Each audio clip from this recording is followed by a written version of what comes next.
Hello' everyone. গা পা ধুই আহিছোঁ।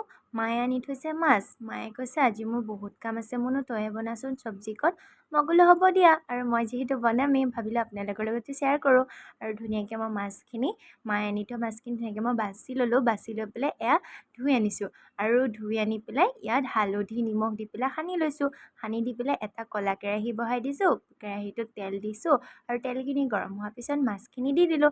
মাছখিনি লৰাই বগৰাই ফ্ৰাই কৰাৰ পাছত ধুনীয়াকৈ এখন কাঁহীত নমাই ল'লোঁ। আৰু নমাই লোৱাৰ পাছত আমাৰ যিটো ক'লা কেৰাহী আছে, মই ক'লোৱেই এইটো কেৰাহীতে আকৌ পিঁয়াজ জলকীয়া দি দিছোঁ। আৰু এই কেৰাহীটো লেতেৰা বুলি কমেণ্ট নকৰিব। এই কেৰাহীটো আমাৰ বহুত দিনৰ পুৰণা। মাহঁতে যেতিয়া বেলেগে খাইছিলে তেতিয়াই বোলে মামাই এটাই দিছিলে, আৰু সেই দেখি আজি পৰ্যন্ত মায়ে ভালকৈ ৰাখিছে। আৰু ইয়াতে জলকীয়া, নহৰু আৰু পিঁয়াজ ধুনীয়াকৈ ভাজি লৈছোঁ। ভাজাৰ পাছত তাৰপাছত অকণমান হালধি দি দিছোঁ। হালধি দিয়াৰ পাছত যিখিনি মই ঔটেঙা আৰু আলু সিজাইছিলোঁ সেইখিনি মই ধুনীয়াকৈ ইয়াত এড কৰি দিছোঁ।